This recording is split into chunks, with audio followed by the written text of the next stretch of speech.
Okay.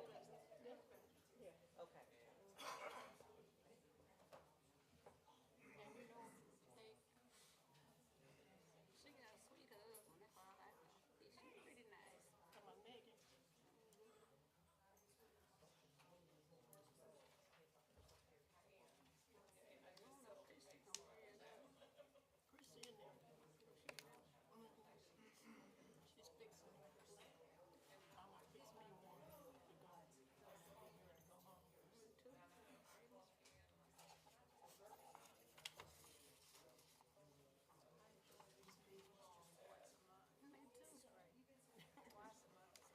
And plus, they're not long. They're short. And when you say good morning, it's got to be But you don't see much. Some city council members only have meetings once a month. I wish we all had one. It seemed like when I first started,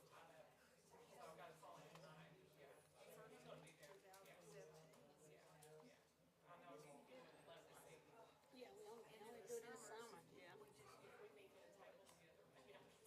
I lost my mind. It may be once in December, we don't meet. Not my city. When I believe I pulled it off. See, it was too big. And it's only stood right there on my number arthritis resident. And I was drying my hands, and I believe when I dried my hands, that big time. I probably did. I lost my keys last week. Did I you find them? I was without keys for 3 days. I ordered and they hadn't come back yet. They told me they'd be back in about an hour or two. They hadn't come back yet, but I found the trash can. I had been clean, spring cleaning, and threw it in the bag with some trash. Oh, When something, I know who told me. Up there, you go to that trash can and look. Cause I had filled Chris, my son's trash, my trash, and I went. I said, I'm gonna put the trash down in this trash can. I have all the recycled there in the trash filled up. The day before the trash man came, something told me, look in that trash can. And there it was. I believe I pulled mine off doing this. Drying my hand at the nail shop. At the nail shop, I believe that's what happened. One man said, look in your chair that I sit in. Because I remember sticking my head down in there looking for something. But then she went under there. We turned it forward, pushed it forward. I think we need to get in front of it and lean it backwards and let it fall out. Anyway, I ain't worried about it. My rings have not my rings. My knuckles have gotten bigger. See, that's what mine. I can't get my rings off. All of They them hurt my knuckles. I'm gonna get mine. I'm gonna get mine for my rings. They'll slide Then down I'll steps. lose them. That's what I did. I had that ring blowing and now I don't have it anymore. I better leave it. Yeah. It hurts a little bit, but it's not that bad. How do you get sponsors? How do you get sponsors? This young man's trying to find a sponsor for his soccer camp. For his one, Soccer camp. How do you get people to be a sponsor? he must be to his church. Somebody in his church. Somebody in the church. Yes. Or he's in some other organization. It's true.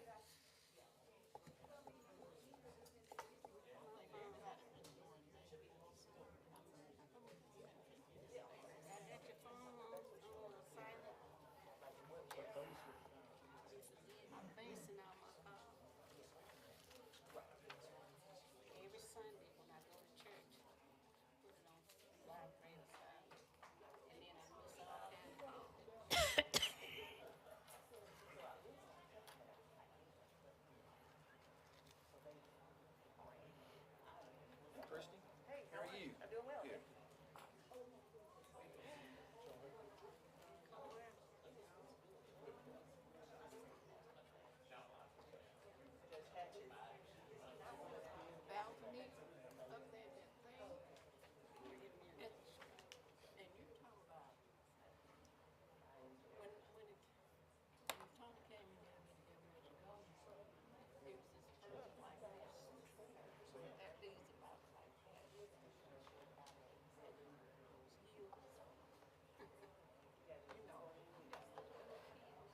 We don't have those veterans rooms, veterans anyway. Come on, man. And then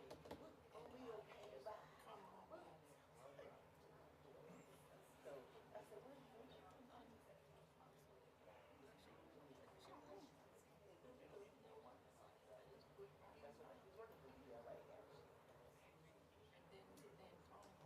Y'all ready? So We're ready. Y'all ready? Well, good evening, everyone, and welcome to the regular meeting of the Texarkana, Texas City Council. Today is Monday, June the 13th, 2022. We'd like to welcome all of you who are joining us in the audience this evening, as well as those who are joining us online as well. Ms. Evans, would you please provide a roll call? Ms. Williams? Here. Mr. Harp? Here. Ms. Page? Here. Mr. Davis? Here. Ms. Matlock? We do have a full council this evening, and I will be leading the invocation and pledge, so if everyone will please stand. Our Heavenly Father, we thank you for this day. We thank you for the many blessings that you have bestowed upon us. We ask that you guide and direct the council tonight as we take up matters pertaining to our citizens of our great city. We ask that you be with our city employees, that you will provide them safe journeys to their work destinations and back to their homes. We ask that you be with those in our community who will be traveling this summer for summer vacations, asking that you will provide them safe journeys to their vacation locations and back home. And we ask that you forgive us from our sins. We ask these things in your Son's precious name. Amen. Amen. If you'll please face the flag. I pledge allegiance to the flag of the United States of America and to the republic for which it stands, one nation, under God, indivisible, with liberty and justice for all. Thank you very much. You may be seated.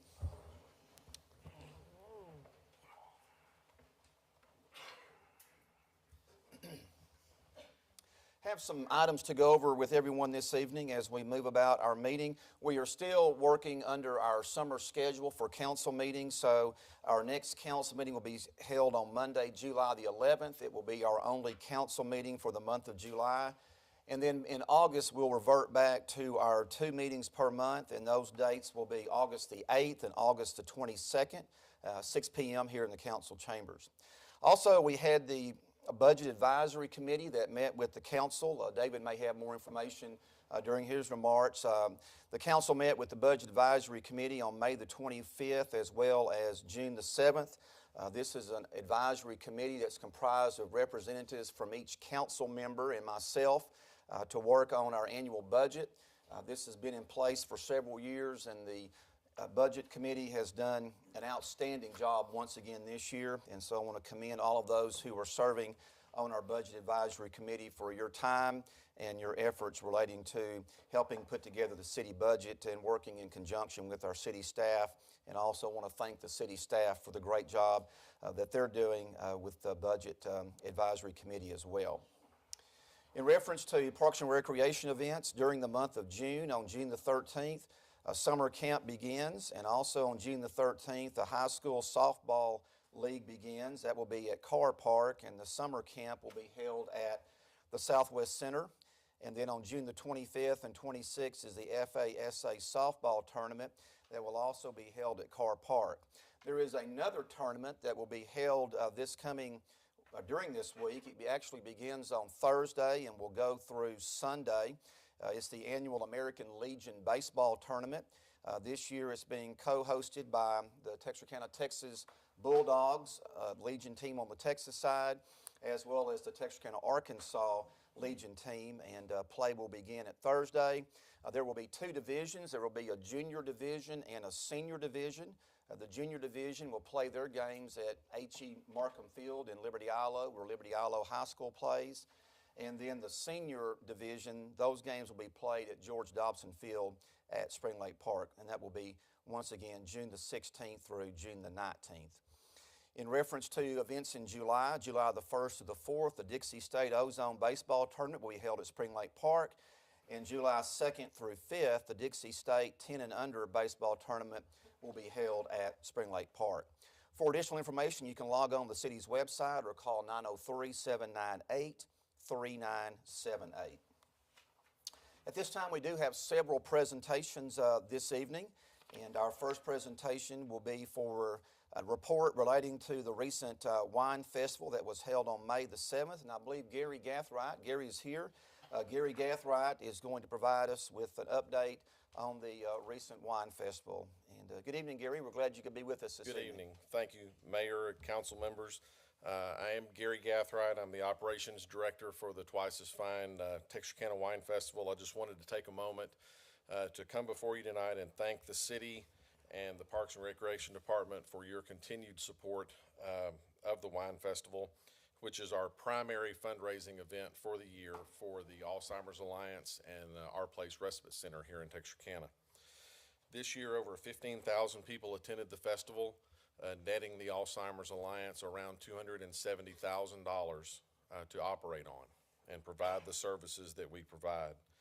Since our first festival back in 2015, we have raised over $2 million for this amazing work. We have wineries from all over the state of Texas and merchants from as far away as Northwest Arkansas, Houston, Pearland, and one even from Santa Fe, New Mexico. This shows you not only the reach of our festival, but speaks to the economic impact to Texarkana and the surrounding area. Our gate receipts basically cover the cost of the festival, so all of our sponsorship dollars, in-kind donations, and other funds raised go 100% to support the Alzheimer's support services and respite care, all of it staying right here in Texarkana. I can't say this enough, but we could not put this festival on without the Parks Department.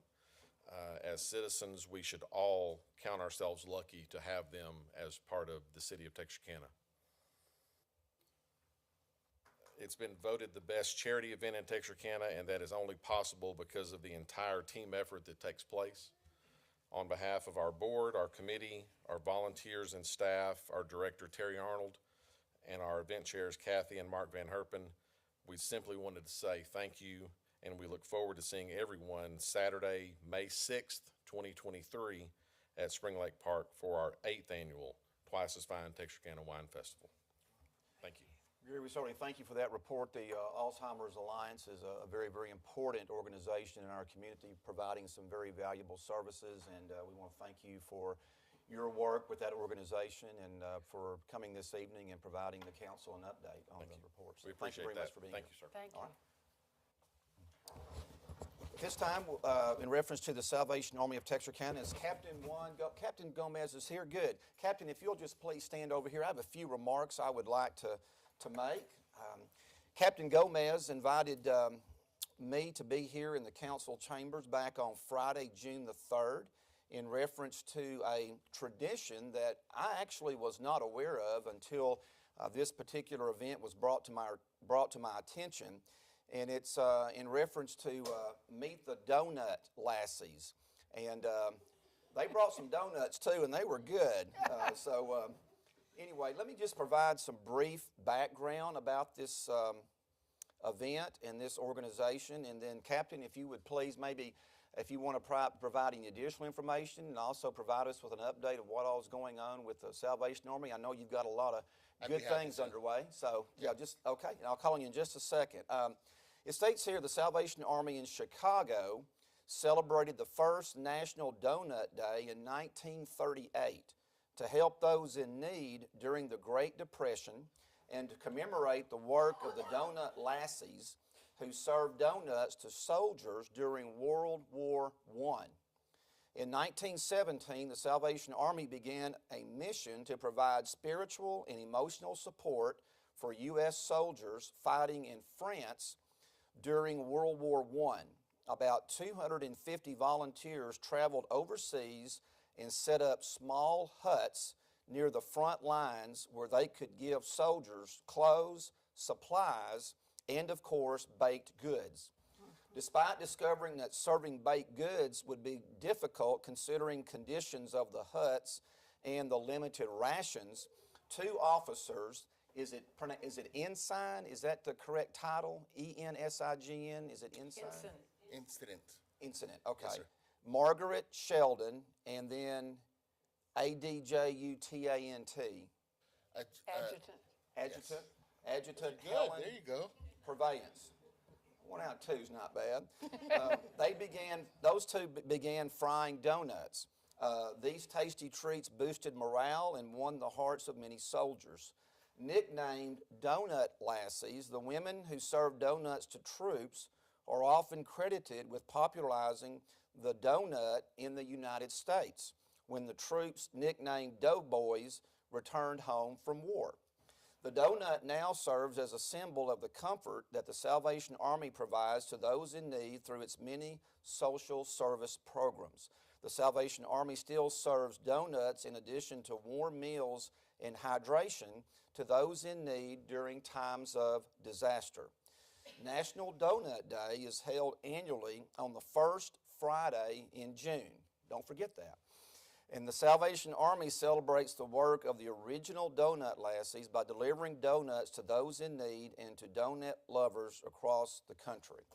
And so, Captain, I want to thank you for inviting me to be here to present the donuts and also to learn more about this program, which I was not aware of until recently. So thank you very much. I know Terry was here with you as well. Yes. And Terry. And so thank you all for doing that. And I'll turn it over to you, providing additional remarks that you would like to make. Well, thank you to you, of course, and the council for letting me have this opportunity and for taking time to join us on that day. We were able to meet with you and the mayor on both sides of the state line, basically fire departments and police departments. And it was really just a visual representation of how closely knit this community is and how we as a community can support one another. The Salvation Army's been here for over 126 years. We're actually going to celebrate 127 years this year in August. And that's a remarkable number of years the Salvation Army's been in service here. And we continue to try to adapt and try to make sure that we're not just running a program, but that we are helping those who are coming through our doors. Whether it's small things. 10 months ago, my wife and I had the opportunity to come here and assume command of the Salvation Army in Texarkana. And the first thing we implemented was something really small. Our shelter residents are no longer residents, they're shelter guests. The term provides them a sense of responsibility. When you're a guest in someone's home, there's a responsibility to that. But it also gives them a sense of entitlement, a level of respect that is deserved. And so that goes both ways, whether it's something small or something big, like upcoming programs that we're trying to implement and funding that we've actually applied for, hopefully that we're going to bring to Texarkana as early as September, where we'll be providing rental and utility assistance. All of that really comes together because of the community support that we have, and it starts here with you guys. So I just wanted to come say thank you. I wanted to give you an opportunity to I was actually going to bring you guys some donuts today. I really was. But my staff saw them in my office and they started to eat them. That's the absolute truth. Well, you're welcome back on July the 11th. Yes. Yes. And really just an opportunity to say thank you. I do have one announcement. As we continue to kind of adapt and we see kind of the season where it's going, we're getting into hurricane season. You did mention that we still provide services during times of need. The last Saturday of this month, we're actually going to have, the last Monday of this month, we're actually going to have a training for emergency disaster services. If anybody's ever interested in volunteering or learning about how that whole process works, becoming a first responder and helping whenever, forbid there's a hurricane or anything, natural disaster, then you can come and receive that training there at the Salvation Army, where something will actually come out in the newspaper this weekend for it, so you guys can be in preparations for that. Okay, very good. And you also mentioned that when we met a couple of weeks ago that you were reopening the center. Are you prepared at this time to talk more about that? Absolutely. Okay, sure. Yeah. Okay. So the first weekend in September, we will be opening the Boys and Girls Club. It will open on the Texarkana, Arkansas side. We have a facility there that we're going to start using. We're actually starting to use that as early as tomorrow, Tuesdays and Thursdays for the next 6 weeks. We're taking the 13 children that are at the Center of Hope, which is our shelter, and we're doing traveling days with them So they don't know this, but tomorrow they'll be coming over. They expect to have a movie time. After the movie, we're taking them to iJump, and then we're getting them some Chick-fil-A on the way back. So we're already starting to kind of do that. Our goal is to start that in September at this property while we continue to work at Liberty ILO. And hopefully by the summer, we'll actually reopen that facility. We'll now have 2 clubs, and that facility will be something that we really push for the summer. Okay, all right, very good, all right. Anybody in the council have any questions or anything? All right. Well, Captain, thanks again for being here this evening. We certainly appreciate your service to the Salvation Army and the service to our community. It is a pleasure, it really is. Okay, all right, thank you, sir. Our next presentation is in reference to the Acousticon Audiology and Hearing Aid Center.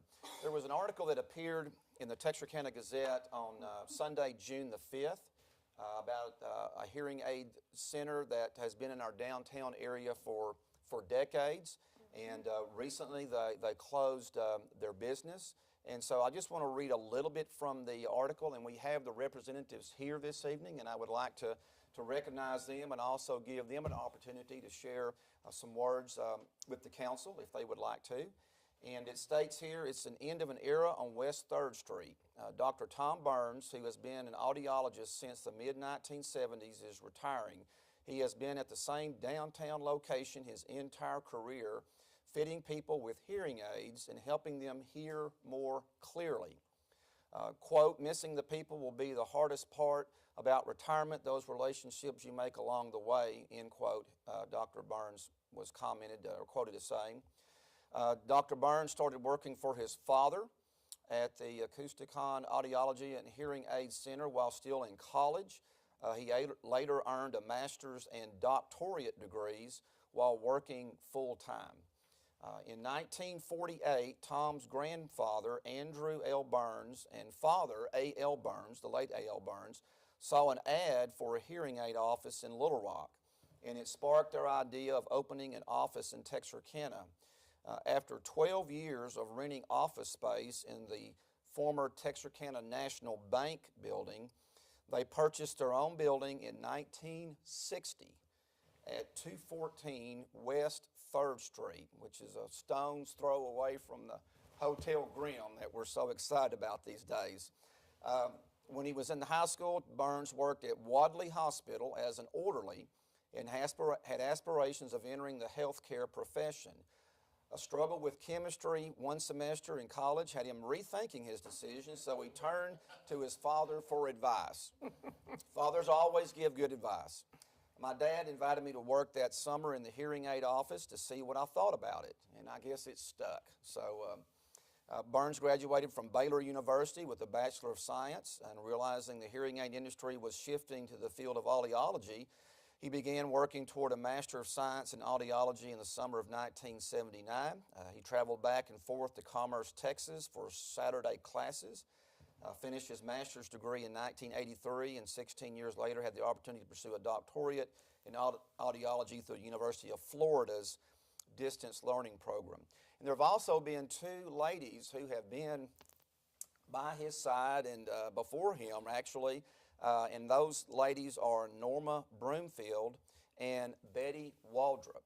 And Tom has 48 years of service with this business. Miss Norma has 65 years, and Miss Betty has 55 years. Totally unheard of in the business world that we live in now. 65 months is a career for some. But so Tom has 48 years of service there. And so one thing I want to be sure I mention is that, you know, in the mid to late 1970s, when Central Mall opened, we had an exodus of retail stores from the downtown area that migrated to the mall. And that had somewhat of a negative impact on our downtown area.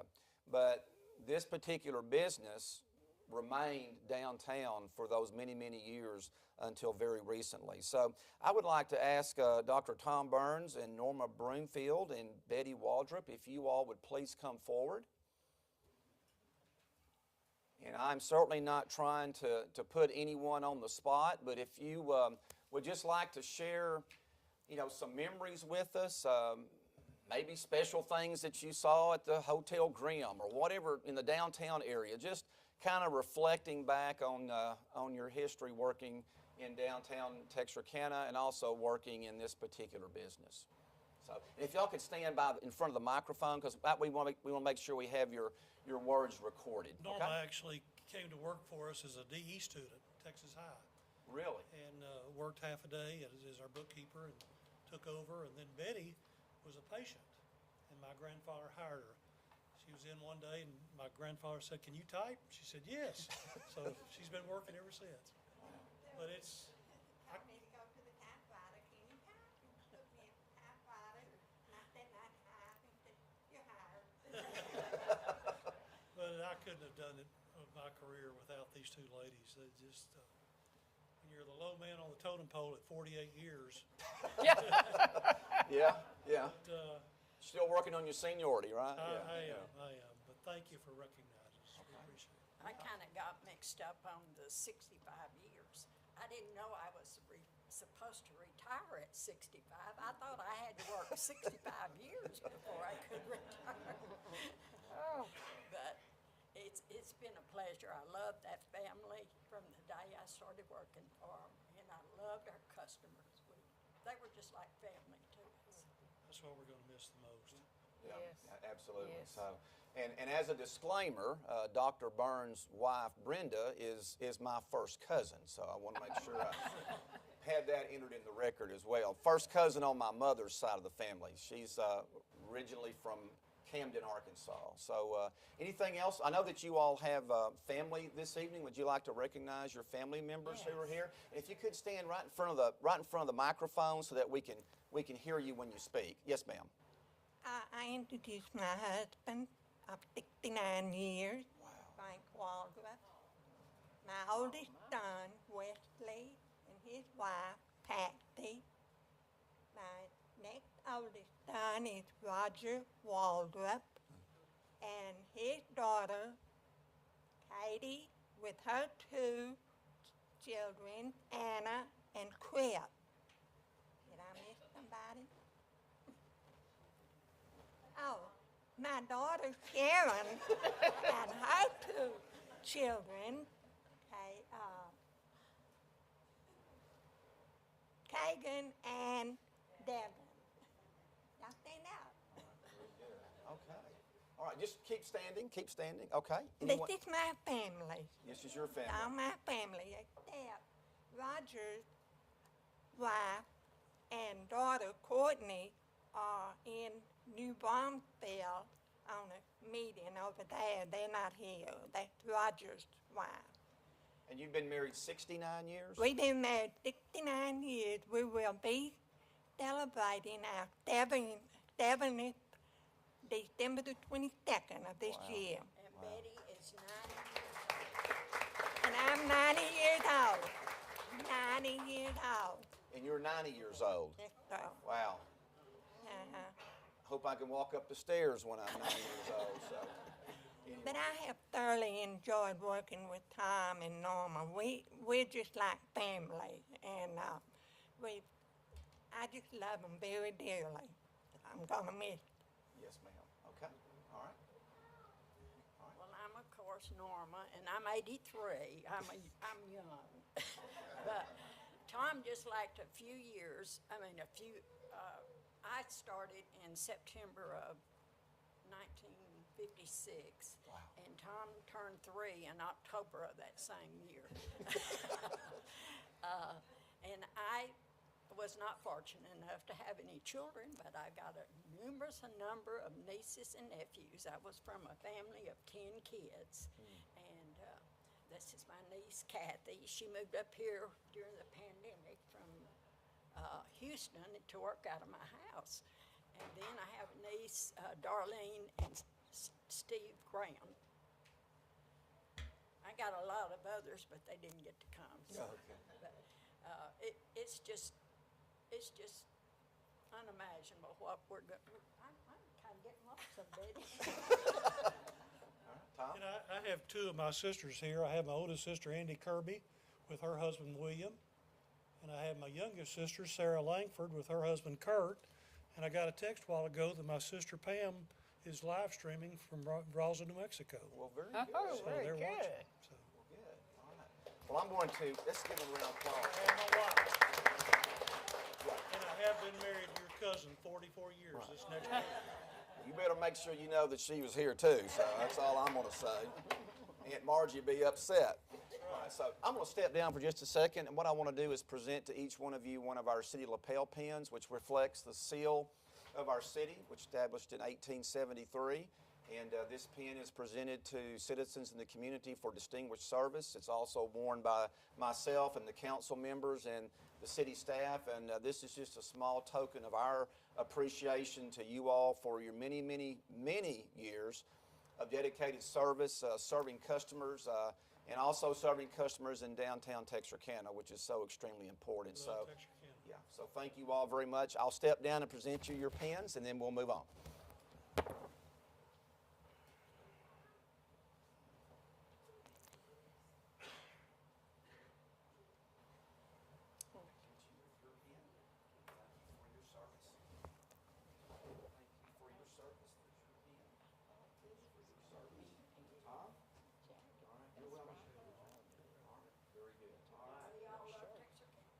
It shows, it shows. So thank you all very much.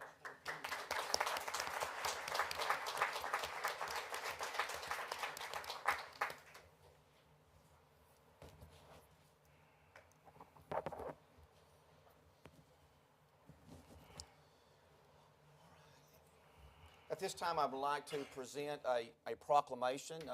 June is considered Men's Health Month, and so I would like to read this proclamation. It states, Proclamation Men's Health Month, June 2022. Whereas despite advances in medical technology and research, men continue to live an average of 5 years less than women, and Native American and African American men having the lowest life expectancy. And whereas COVID-19 variants continue to spread across the country, with the Centers for Disease Control reporting that males are more likely to die from this pandemic. And whereas encouraging safe behaviors, including social distancing, wearing masks, and being vaccinated, will help stop the spread of COVID-19. And whereas educating the public and healthcare providers about the importance of a healthy lifestyle and early detection of male health problems will result in reducing rates of mortality from disease. And whereas men who are educated about the value that preventative health care can play in prolonging their lifespans and their role as productive family members will more likely be able to participate in health screenings. And whereas fathers who stay connected to their children and maintain a healthy lifestyle are role models for their children and have happier, healthier children. And whereas Men's Health Network worked with Congress to develop a national men's health awareness period as a special campaign to help educate men, boys, and their families about the importance of positive health attitudes and preventative health practices. And whereas citizens of this city are encouraged to increase awareness of the importance of a healthy lifestyle, regular exercise, and medical checkups. Now, therefore, I, Bob Bruggeman, Mayor of the City of Texarkana, Texas, do hereby proclaim June 2022 as Men's Health Month and encourage all citizens to pursue preventive health practices and early detection efforts through the year. I have signed the proclamation. It's been attested by Jennifer Evans, the City Secretary, and the City seal has been affixed to the proclamation. So, very, very important matter for men to be aware of. At this time, we have one more presentation on our agenda this evening, and it will be an update by Mr. Paul Merlick, who is Director of the Texarkana Regional Airport, and he is here to provide the council an update on what all is taking place at the Texarkana Regional Airport. A lot of exciting things taking place, and Paul, we want to welcome you to our meeting this evening. Thank you very much for having me. As mentioned, my name is Paul Merlick. I am the director at the airport. I wanted to give you guys a little bit of some updates about what we have going on, so that way I can come and say hi to you guys a little bit more often. As you're aware, United Airlines has been flying out of our airport since February. Each month, we get a little bit more folks flying on it.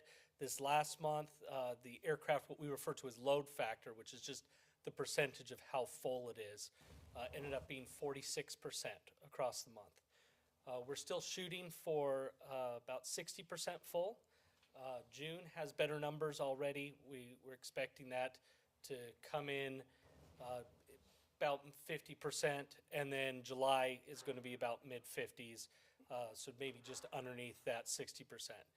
So right now things are going well. We're going to be rolling out a 15-second commercial that you may start to see online and on your television soon to kind of help boost the summer traffic then, and also some bookings going into the fall season. So that's where these numbers are a little bit older, and what we're looking at is each month and this, what we're calling it the growth curve. And you can see each month has been better bookings than the previous month. So the only one that at this point is a little bit lower is August, but that is normal because as folks go back to school and stuff, you start to move out of the summer vacation. Historically, we would have a boost around the October time period. A lot of business travelers have conferences at that time, and then oftentimes that's when new fiscal years will start, and so you'll see a travel boost there as businesses try to get out ahead of the November-December time period when pretty much all business activities kind of shut down, and it turns back over to being leisure travel. These are actually updated designs from the inside of the terminal building. We are right now just waiting for the release of funds to enter into the next phase of the building. That should occur in about September, and then we'll be doing the first floor finishes. Right now, the phase that we are in has stalled out a little bit through this month because we are waiting for what they refer to as glulam, structural wood timber that holds up the roof. We only need about 3 truckloads of it, and then the project will go right back on track. Although this is a delay in this phase, we broke the building out into 4 phases, and every one of those phases required additional funding from the FAA. As those funding cycles always occur in September, there were always these little blocks between July, August, where we would have a stop of work and wait for the next part to start. So in this case, we'll be just moving directly from the one phase into the other. So the overall timeline of being completed by summer of 2024 is still on track. These are some pictures from recently from the building. You can see the red steel is up. We have the foundation poured for the second floor. And then we've already started storing materials for the roof on site. So really all we need is that timber, and we'll be able to get the roof on. The entire building will be, as we refer to, in the dry by November. And that will be the point of some time next spring. We'll invite the whole council out to come tour it and see kind of where it is in that at that point. Kind of give you a sneak peek of what's going on there. Something I do want to note with the building, with inflation, with COVID, the supply chain issues, each phase has come back being more expensive. It's gone up about 23% every phase. We've been able to offset those costs though. The FAA itself has been doing additional funding for each of those phases, but you end up having a match for it. It's always a 90-10 grant. The 10% has been covered through those 3 funding cycles that we got through the CARES Act. So despite the fact that the terminal building itself has gone up approximately $11 million, none of that has trickled down to either of the cities. We are reaching the end, though, of where those funds are going to be able to cover. The parking lot itself is a non-AIP funded. AIP is the Airport Improvement Program, so the FAA does not put any money towards that. Several years ago, the airport had come to the 2 cities to receive what we had said the match for the project itself, majority of that was to go into the parking lot. So we had requested between the two cities approximately $3.2 million.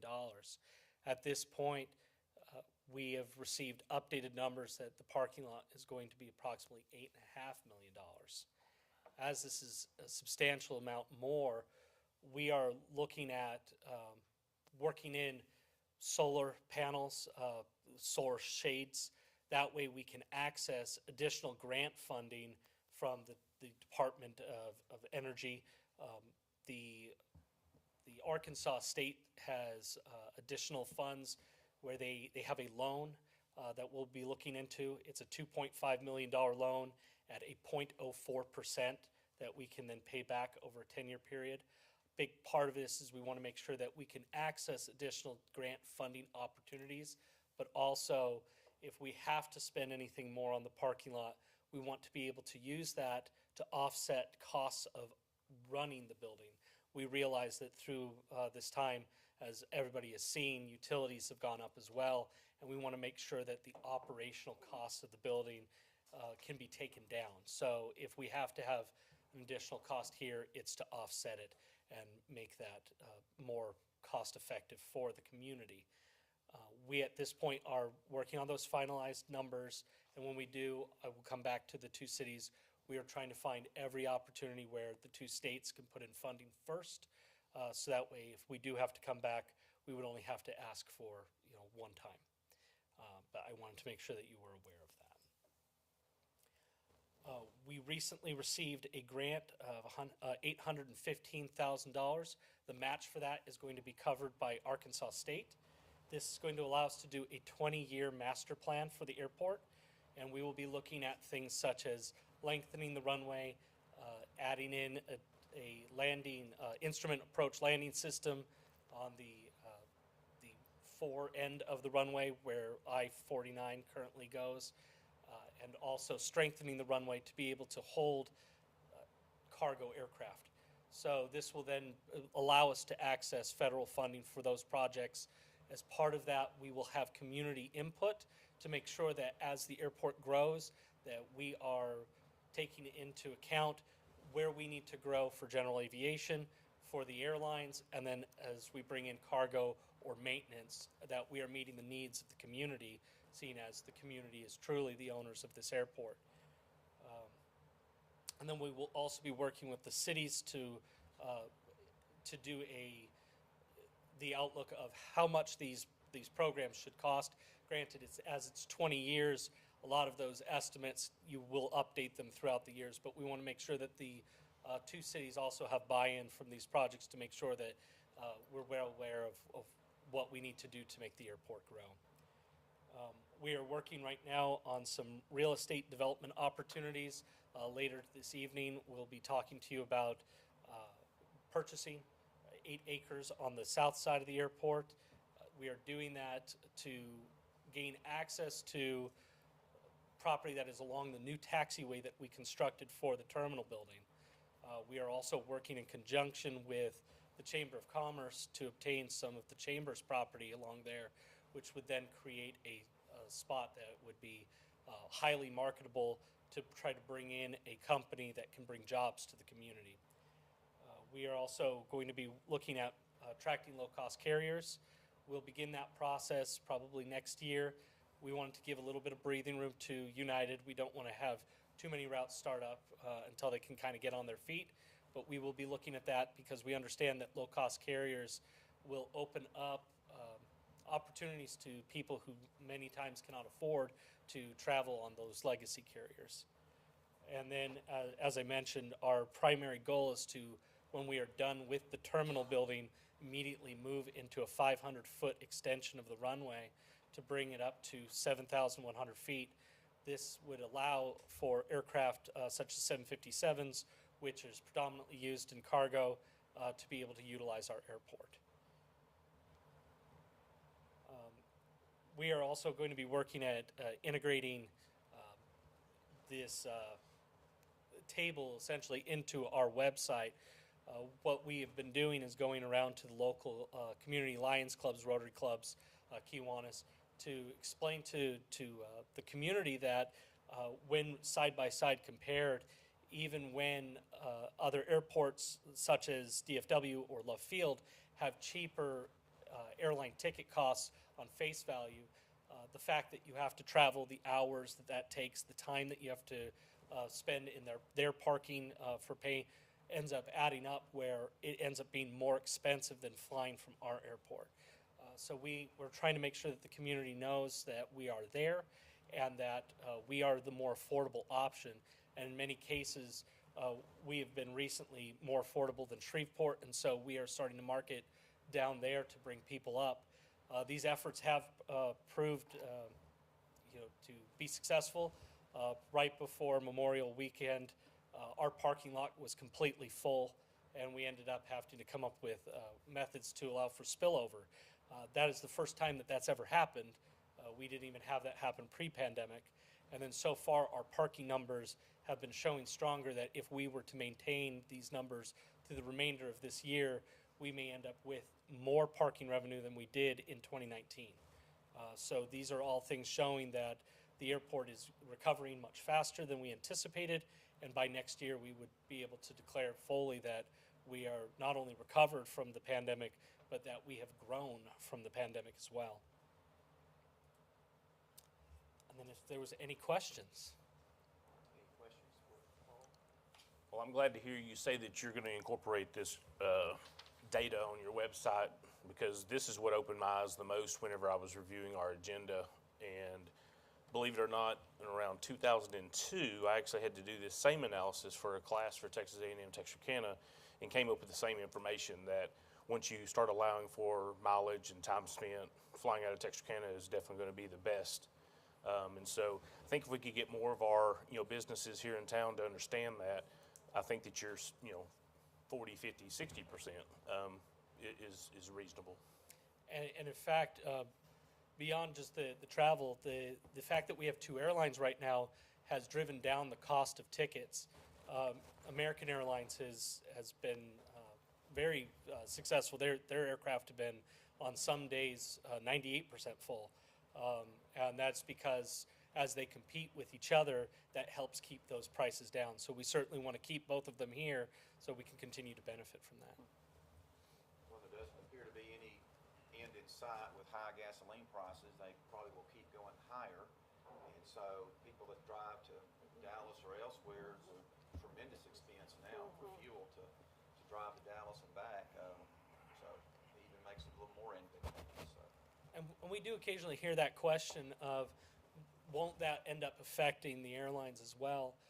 Inevitably, yes, it will, but with many cases, the airlines, they buy fuel in advance, and so they're able to keep low prices for a much longer period of time. Right. Paul, you want to recognize Tyler this evening in the audience? Oh, yes.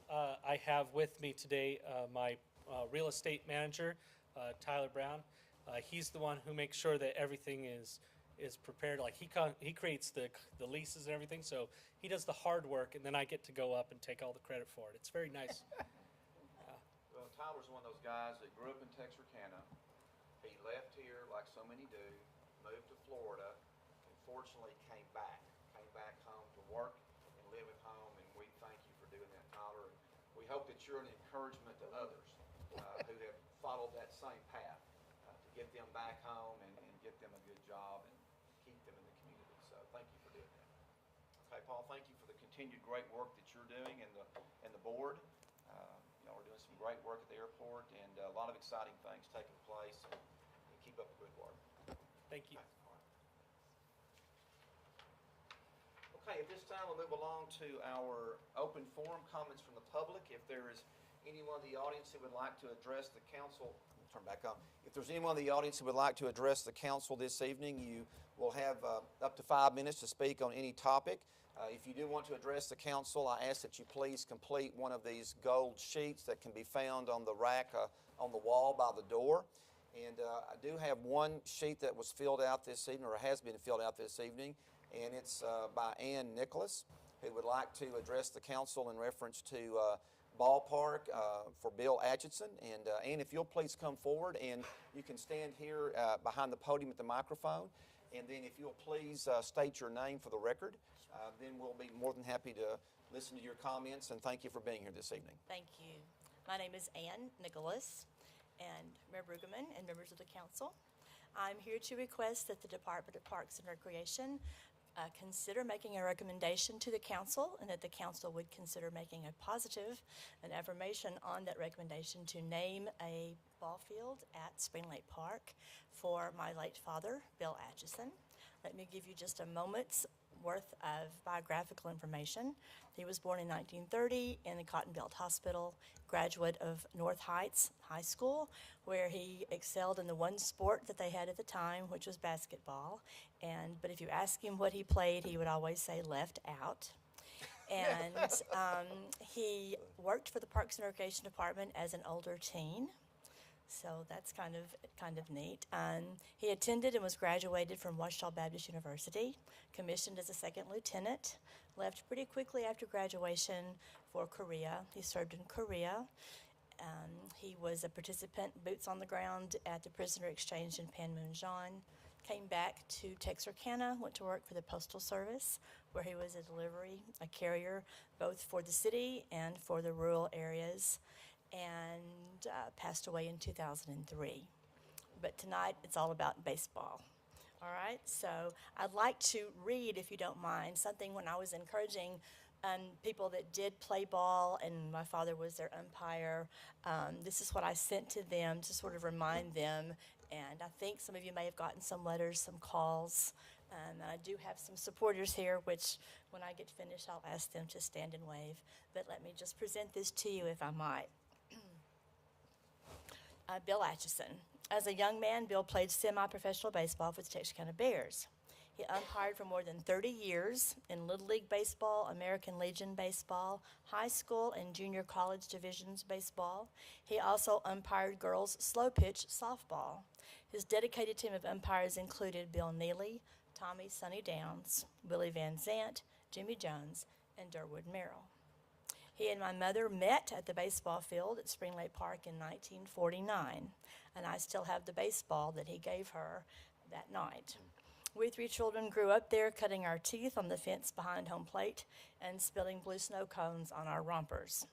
At his death, at Bill's request, memorials were directed to the American Legion Indians baseball program. Dad was neither a celebrity nor an elected official. The only thing he was ever elected to was the Board of Deacons at Beach Street Baptist Church. But he was a godly man who touched the lives of hundreds, perhaps thousands of young men and women, coaches and parents, through his more than 30 years of umpiring at Spring Lake Park. I did a little reconnaissance, and Field 4 at the Swanger Complex is named for Jimmy Carroll. Field 3 for Dave Hall, who was a good friend of mine from his days at KTFS before he became Emergency Services Director for the city. Field 2 is Dean Roy, and conveniently, Field 1 has no name on it.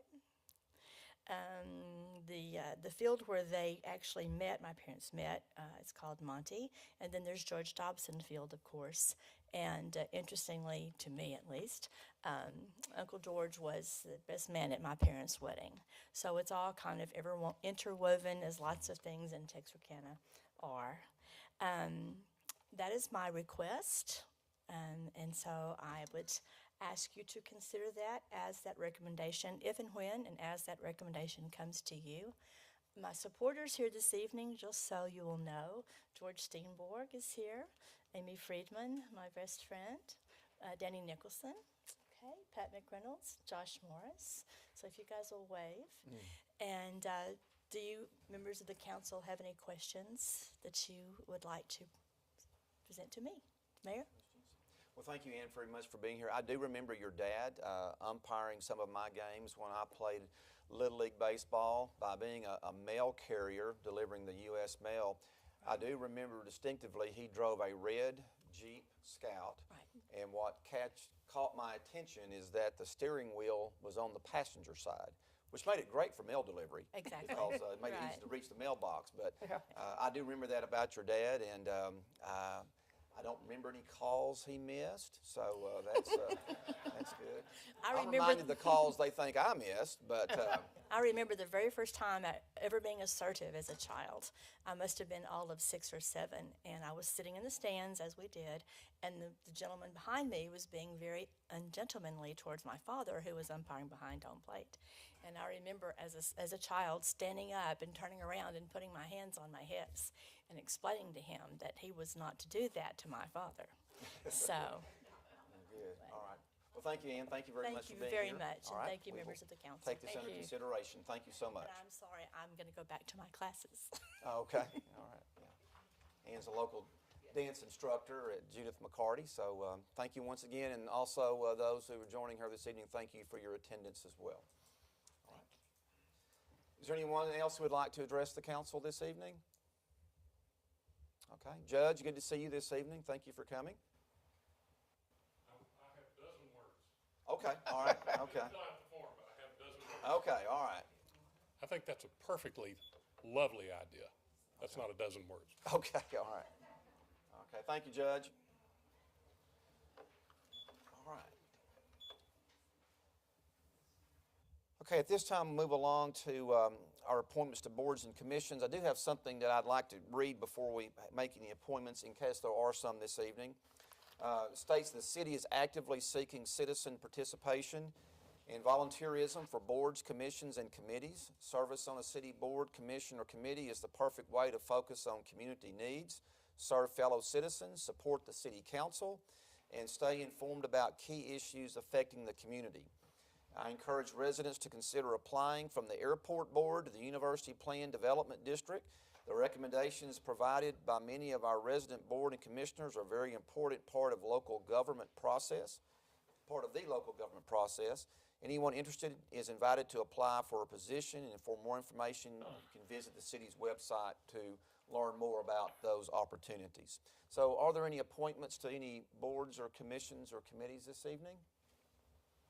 Okay, hearing none, we'll move along to our items for consideration. We do have a total of 9 items on the consent agenda. Item 1 is consider approval of the minutes of the regular meeting of the City Council held on May 9th, 2022 at 6 p.m.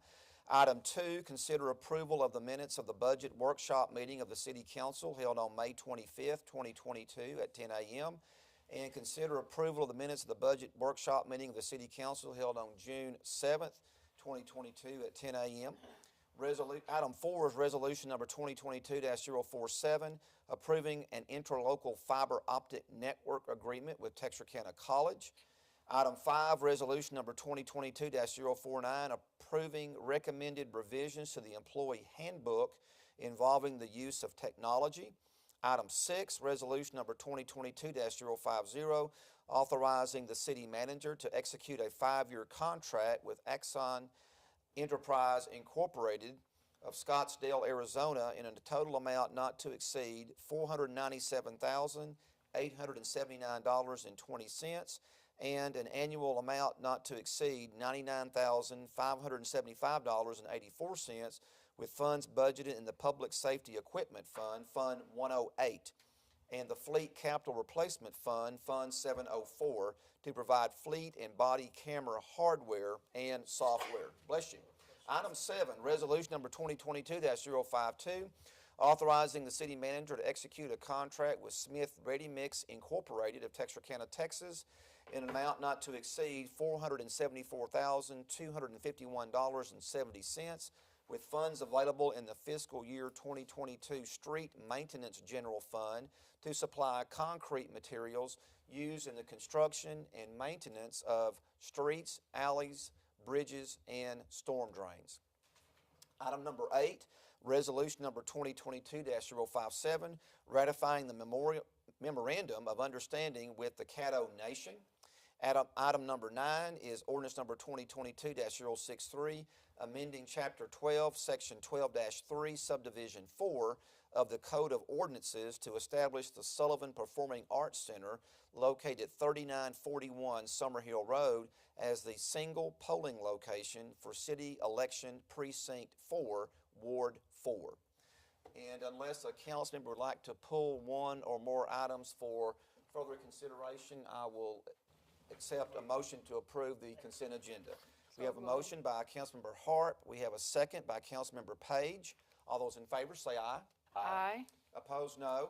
The consent agenda has been approved. We'll now move along to our action items. We do have 3 items this evening. Item 10 is resolution number 2022-043, naming the new bridge over Wagner Creek on Gibson Lane as the Officer Jason Sprague Memorial Bridge. We'll have a council vote on this evening. The council has been briefed on this particular proposal. Any questions any additional information by the staff this evening, Dr. Orr? None? Okay. Any questions or comments by the council this evening on this item? Okay. If not, I'll entertain a motion for the approval of the resolution. Do I have a motion? So moved. We have a motion by Councilmember Williams. We have a second by Councilmember Harp. This item does pertain to a resolution, so there is not a caption. So all those in favor say aye. Aye. Opposed, no. The resolution passes unanimously. Item number 11, resolution number 2022-055, approving the request of the Texarkana Airport Authority to purchase 8 acres of land adjoining current airport property and authorizing the city manager to execute any documents necessary for the purchase. Any questions on this one by the council? Any additional information, Dr. Orr?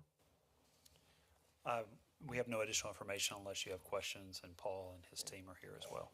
Paul's still here in case you have questions by the council. Okay, hearing none. At this time, I entertain a motion for approval of resolution. Is there a motion? So moved. Second. Your Okay, here's how choice. we're going to do this. Motion by Councilmember Davis. Second by Councilmember Hart. Okay. All right. Once again, this is a resolution. There's not a caption. All those in favor say aye. Aye. Opposed, no. The resolution passes. Congratulations, Paul, Tyler. Good luck and get to work. All right, item number 12, resolution number 2022-056, authorizing the city manager to enter into a contract for the looping dead-end water mains, Phase 3 project in an amount not to exceed $817,912.29, with the funds currently budgeted in the Texas Capital Improvement Fund in the Texarkana Water Utilities 2021-2022 budget. We do have Mr. Gary Smith, the Executive Director of Texarkana Water Utilities here. So good evening, Gary. Glad to have you with us. Thank you. Good evening, Mayor, Council. The first thing I want to point out is that this project is a recommendation from the Budget Advisory Committee that the staff's carried out. Of course, everything's stated right there, but what I wanted to talk about was that this project's going to eliminate 22 dead ends. There are 2 big groups. One is just east of Big Jake's on the Boston Road, the Beverly community. There's 6 lines that just come out. We're going to loop them all in. Now, not only will that solve the problem of the flushing, but we're also going to get better fire protection in that area. The second area is on West Lawn Drive. There's 8 streets that just come off the main, just dead end. We're looping all those together, and that, again, that'll provide a lot more better fire protection as well as solve the problem of the flushing dead ends. And the rest of them are just scattered throughout the city, just different various locations. But the biggest thing I want to point out is between we did phase 1, I think it was 2 years ago, and that eliminated 23 dead ends. This one's going to be 22. We did a cost analysis on it, on the flushing, and with those 2 projects alone, we're saving about $228,000 a year just in flushing costs. So the advisory committee and the city putting these projects forward I wouldn't have imagined that was a cost until we actually sat and figured it out. But it's been a good thing. This is just phase 3 of a multi-phase project. We have roughly 450 dead ends that about 215 of them can be looped, and that's what we're leading towards. So right now we've done about 45 of those. Glad to answer any questions if y'all have any. Any questions? All right, and as we move forward with the future with water and everything, it's going to be critical that those Yes, sir. dead ends are addressed ahead of time. So. Yeah, we have the phase 2. We haven't skipped it. The plans are ready. We're just working with the railroad, and it's taken a while to get the permit. Once we do that, it'll save more than this, just that one project alone. I certainly understand that. Anything else? Okay, Gary, thank you very much. All right. Any final questions or comments by the council? If not, is there a motion for approval of the resolution? So moved. We have a motion by Councilmember Harp. Is there Second. a second? By Councilmember Williams. Once again, this is a resolution, so all those in favor say aye. Aye. Opposed, no. All right, the resolution passes unanimously. We'll now move along to our first briefings. We do have 7 items this evening. Item 1 is ordinance number 2022-051, approving the fiscal and personal management agreement with the Texarkana Urban Transportation Study Policy Advisory Board. And we have Vachille Fernandez, who is going to brief us on this item. Good evening, Vachille. Good evening, Mayor and Council. Before you today is the fiscal and personal agreement between the city and the Texarkana Urban Transportation Study, which is also the Metropolitan Planning Organization, MPO, for the Texarkana area. And this agreement outlines the roles and responsibility of the MPO as well as the city. The agreement established that the city will be the dispersing agent for all funds received for the MPO. And this current agreement that we have is set to expire at the end of this month, June 30th. And so we're looking to go into a new agreement which will expire in December of 2026. Some of the changes in this agreement would be an increase to charges for the MPO. And this includes office space, increase in the charge in office space, as well as our IT and GIS services that we provide to them.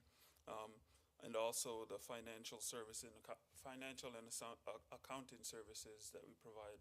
So the cost increased from, I think, from $1,500 to $2,500 overall. I'm happy to answer any questions that you'll have. Any questions for Vachille on this matter? That department is housed here within the confines of City Hall. So, all right, any final questions?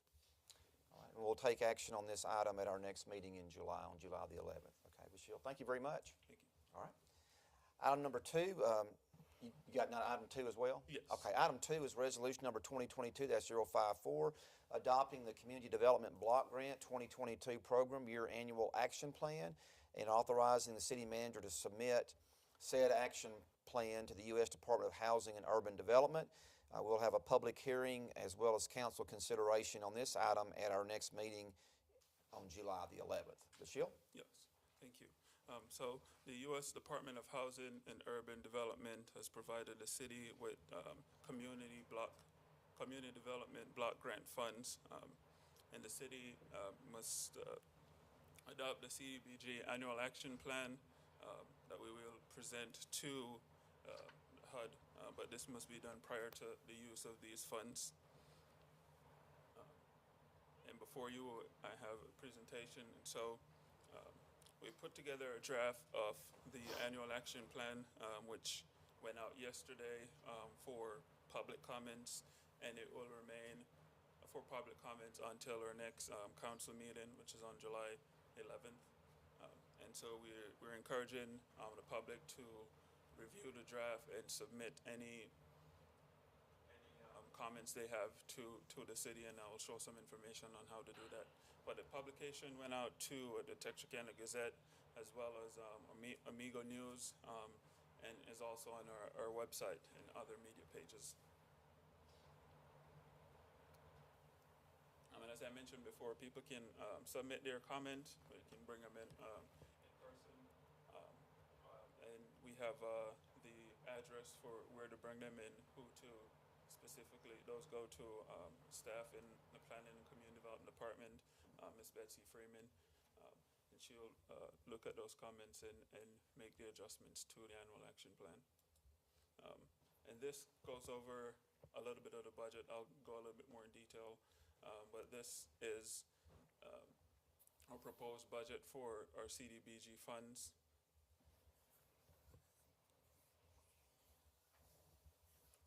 So a budget looks at a housing, our home buyer assistance program, cover closing costs and down payment. We also look at our public service, and this looks at our job training program that we've done this year. We did it with Mission Texarkana, and it's been going really good, and so we're looking to continue on that success.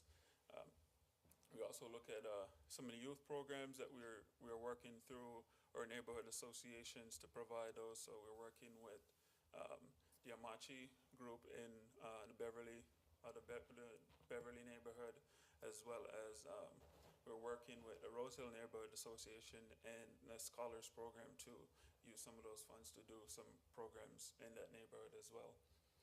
And this year, we're also looking at doing some housing reconstruction. This will include demolition reconstruction of houses in those low to moderate income area. We're looking at installing some bus stop covers. We're putting that together, installing some new sidewalks. We're looking at doing some community gardens and doing some improvement to some of the parks in the area. And I am happy to answer any questions that you may have. Any questions for Vashil on this one? Okay, a lot of items there. That's good. That's very good. Okay. Thank you. And as I go through the schedule, same schedule will be public hearings and council consideration at the next meeting on July the 11th. Item 3 is a joint, thank you, Vashil.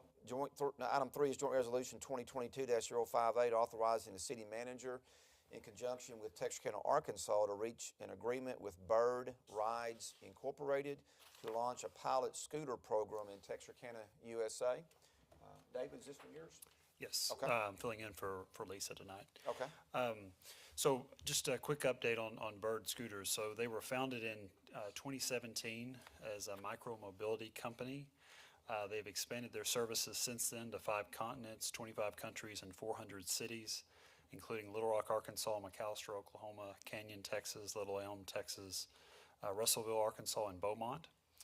The scooters will be operated from an app that users download on their mobile device. Each ride costs at least $7, and there is a charge by the minute with an initial $1 fee.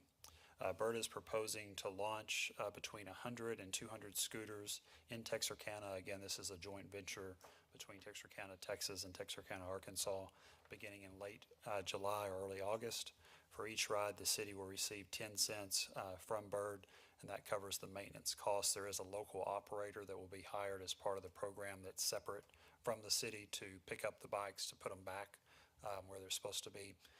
And the pilot program will last 12 months.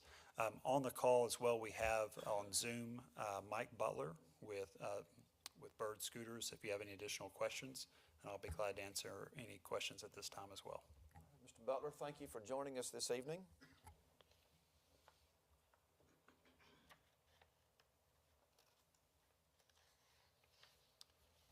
It looks like he's not there. He was there earlier. Okay, So, all right. He may have stepped away. he may have stepped away. Okay.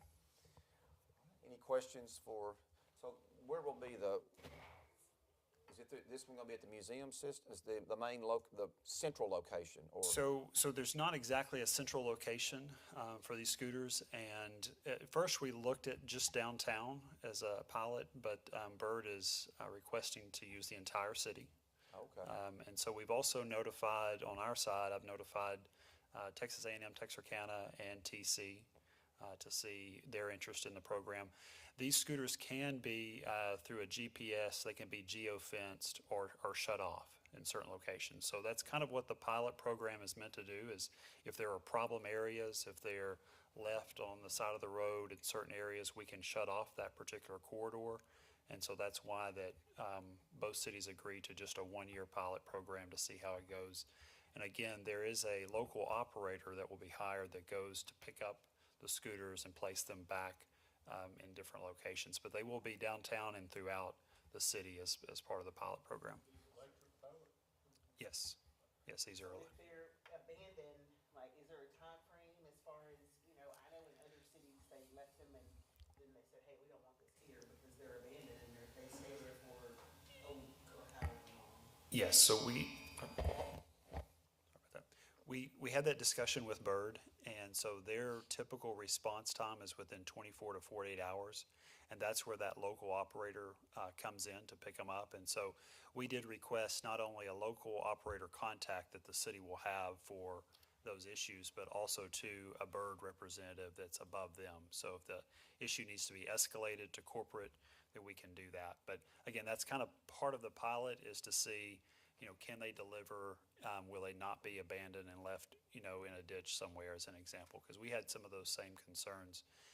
The other thing I'll say about Bird too, I thought that was interesting, they really approached us. They approached the cities and have worked with us for about 6 months now, and so I've visited several other cities where Bird is located, and you can see on your list too, they operate in smaller markets. A lot of times you see these scooter companies in larger markets, like a DFW or Austin. But as you can see on the list, Canyon, Texas, Little Elm, Russellville, Arkansas, they're in smaller markets like ours. So that's one of the things that they tout as their experience is to be able to operate in smaller markets, cities such as Texarkana. Is it required that the rider have a helmet or not? It's not required, Not I believe, required? for helmet. Okay. Just trying to answer, if you could pick up questions, I'll probably be asked, so, okay. Any questions from the council on this item? I got caught up reading the abstract that they provided, and I was pretty impressed with how it increased some of the restaurant ticket sales and different entities that are out there. So I think that it could be good for our business community as well. One other thing to mention, if Mike was on the call, I think he would mention this, but there are discounts available. They talked a lot about this being a mobility option for especially government assistance programs, veterans, senior citizens, you can see on your list.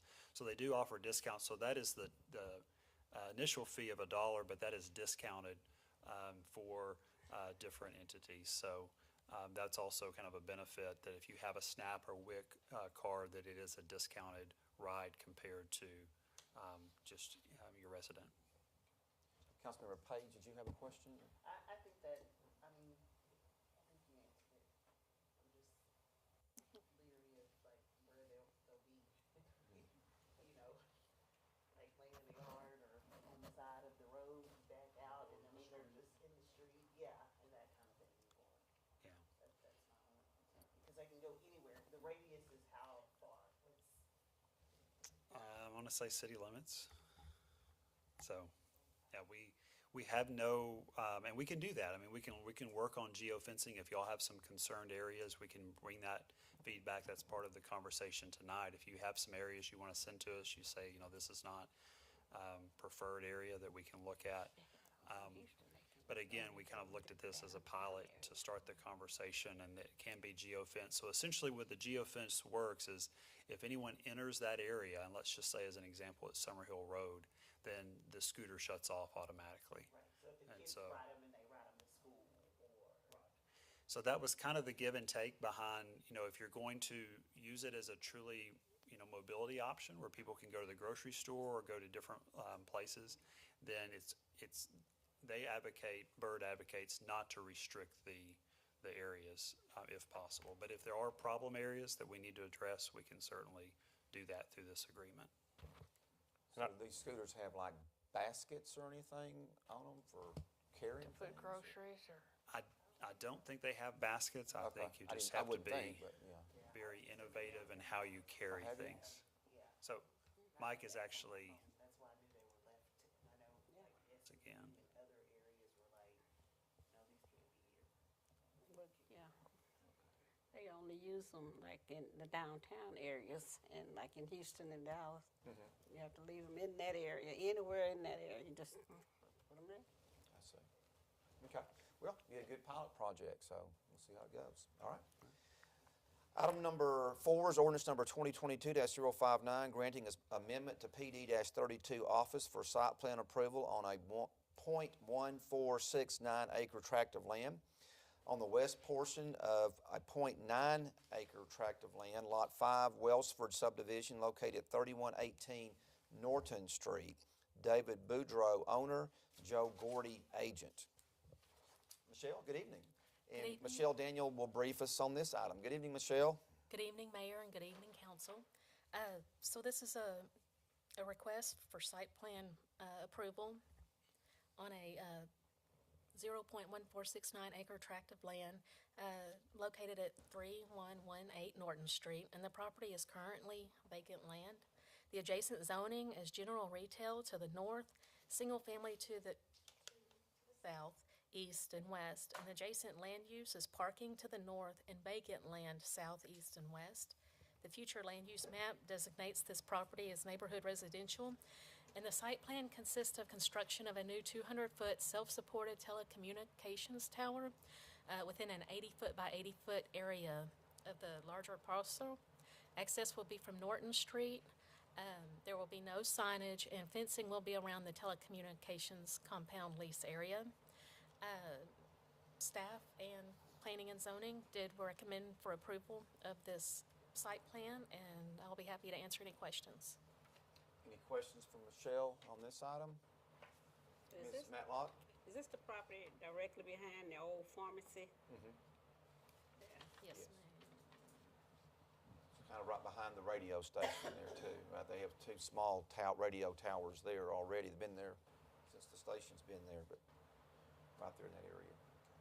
Any other questions for Michelle on this item? Okay, all right, thank you, Michelle. Item 5 is ordinance number 2022-060, granting a specific use permit to allow the location of a telecommunications tower on a .1469 acre tract of land on the west portion of .9 acre tract of land, Lot 5, Wellsford subdivision, located at 3118 Norton Street. David Boudreau, owner, Joe Gordy, agent. Michelle? Good evening again. And so this is a request for a specific use permit for the same tower we just discussed. Again, it is a self-support 200-foot telecommunications tower located at 3118 Norton Street, and the property is currently vacant land. The adjacent zoning is general retail to the north, single-family 2 to the south, east, and west, and the adjacent land use is parking to the north and vacant land to the south, east, and west. Towers are allowed in the current zoning district, but it does require a specific use permit, and so therefore staff and Planning and Zoning did recommend for approval of this request, and I'll be happy to answer any questions. Questions for Michelle? Ms. Matlock? I have one question. Why did they choose that property? As far as I remember from our meeting, the gentleman, this property was just available for purchase, and they had purchased this property, and there is vacant land around it, so that's all I know, but I can find out more information for you. Any other questions or comments? Okay, thank you, Michelle. Item 6 is ordinance number 2022-061, approving an amendment to PD-02-13, general retail for the site plan approval on Lot 7 and 8, Block 5, Richmond Subdivision 4th, located on the 2 lots north of 4414 Galleria Oaks Drive. Jennifer Correlio, owner, Kayla Wood, MTG Engineers and Surveyors, agent. Michelle? So this is a request for site plan approval located on 2 lots north of 4414 Galleria Oaks. The property is currently vacant land. The adjacent zoning is planned development, general retail to the north, south, east, and west, and the adjacent land use is vacant land to the north, office to the south, a restaurant to the east, and apartment complex to the west. The future land use map designated this property as neighborhood residential, and the site plan consists of the construction of a new 480 square foot building, as shown. The facade will be white limestone and brick, and the access will be from Arista Boulevard. There will be a 5-foot by 5-foot circular sign affixed to the side of the coffee shop building, and no CEVMS. And a screen dumpster site will also be located to the east of the parking lot. Staff and Planning and Zoning did recommend for approval of this site plan, and I'll be happy to answer any questions. Any questions for Michelle? Has an interesting name. The roasted goat, yes, sir. All right, thank you, Michelle. Item number 7 is ordinance number 2022-062, approving an amendment to PD-86-3, general retail for site plan approval on Lot 1, Richmond Quick Edition, located at 2903 Richmond Road. Paige Hobbs with American Goods LLC owners, and Greg Ryden Architecture agent. Michelle? So this is a request for site plan approval at 2903 Richmond Road. The property was previously a Pizza Hut, and the intended use is a Popeyes. The adjacent zoning is planned development, general retail to the north and east, general retail to the south, and multiple family 1 to the west. The adjacent land use is an oil changer to the north, a restaurant to the east, office to the south, and apartments to the west. The future land use map designates this property as neighborhood retail. And the site plan consists of the construction of a 3,060 square foot building. The facade will be EIFS and faux brick. The access driveway will be off Richmond Road. They will have an 8-foot by 4-foot monument style sign. And there will be a screen dumpster located in the southwest corner of the parking lot. And a drive-through will be located at the south side of the building. Planning and zoning and staff did approve this request, and I'll be happy to answer any questions. Questions from Michelle on this item? Okay, all right. Thank you, Michelle. Thank you. All right. We do not have any public hearings scheduled for this evening, so we'll now move along to the city manager's report. Dr. Orr. Good evening, Mayor and Council. Again, just a few updates to pass along. As you mentioned, the Budget Advisory Committee meetings wrapped up last week and took place jointly with the City Council this past Tuesday, June 7th. Staff is working to finalize the committee's recommendations, but so far, just wanted to kind of go over the main ones. So the first one is bond debt issuance of approximately $20 million, and that's a CO process that will begin in July. And staff sent out information kind of on the timeline and the notification requirements of that process. The second recommendation is implementation of the TWU water rate study. A smaller work group has been assembled, and they'll be meeting this Thursday to discuss the water rate study more in depth. 3 is 3% raises for non-civil service employees, and then 4 is insurance changes to better align the percentages between employee paid contributions. So those are the main highlights from the Budget Advisory Committee, and if there's additional recommendations, we'll pass those along. I have sent you information on the Pine Bluff thank you letter. We received a letter I have here from Mayor Shirley Washington with Pine Bluff. Recently, she, along with members of her staff and a delegation, attended. The mayor was able to attend as well and have lunch with us. But we toured our downtown area, and so just want to thank everyone that helped make their visit a success. They came away very impressed with our downtown progress, and it wasn't too long ago that Texarkana and Pine Bluff were in the same state in terms of our downtown. So I know that they're working very hard on their downtown as well. State mandated cybersecurity report. Just wanted to mention this, that we received confirmation that our compliance from the state's cybersecurity training law for FY22, and we are 100% in compliance with our users and have completed the training. So this is a big thank you to our IT director, Brandon Usselton, and the entire IT team. They've built a training program that far exceeds the state requirements after what we've been through. And so includes monthly training for all users in our system. And then the final thing I wanted to mention is we do have several cabinet level promotions to fill vacant and interim positions. First, Dusty Hensley and Chief Kevin Chudy have been promoted to assistant city managers. Each will retain their current role in addition to their ACM duties. And also Vashil Fernandez and J.W. Bramlett have been promoted to permanent positions within planning and community development and administrative services respectively. So please join me in congratulating them in their new roles and look forward to working with them in their new roles. Very good. All right, and with that, that's all the updates I have. Okay, very good. Anyone have a question for David?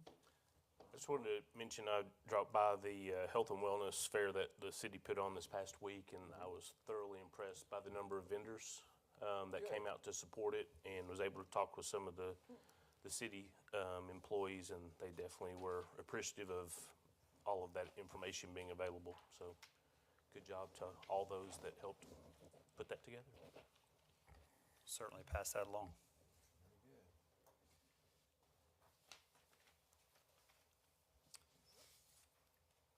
All right, thank you, David. Anything else? That's all. Okay. We're moving along to administrative comments. Any comments from the city council to the staff? Just echo David's remark in reference to Mayor Washington's letter from the city of Pine Bluff. That was a very good visit. They were very cordial, very interested in the things that we're doing on both sides of the state line, downtown, Texarkana, Texas, Texarkana, Arkansas. And so I think they went back with some very good ideas. They were very appreciative for spending time and going over some things with them, answering questions that they had. And so I thought it was a very, very good, positive visit. So Mayor Washington said that she would look forward, or does look forward to coming back for the Hotel Grimm grand opening. And so we look forward to that occasion in the future, and we'll certainly invite her and her staff to that particular event when it takes place. This time the council is going to go into closed session. The council will convene the closed session pursuant to Texas Government Code Section 551.051, consultation with attorney, and Section 551.074, personnel matters.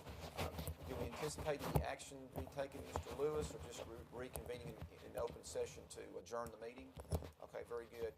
And also, just very quickly, before we do adjourn, I did make mention of the Budget Advisory Committee members, and really appreciated their work. And Kelly Mitchell is in the audience this evening, who serves on that advisory committee. So Kelly, once again, thank you very much for your service. Kelly has spent a lot of time and effort with this process, and for several years now. So once again, thank you for your service. Continuous, that's right, continuous. So, all right, that means it never ends, right? So, anyway, all right, the council will be discontinuing our live streaming at this time. Is that correct, Jennifer? Okay, I didn't see my sheet. So, okay, so council does not anticipate taking any action, just to reconvene in open session to adjourn the meeting.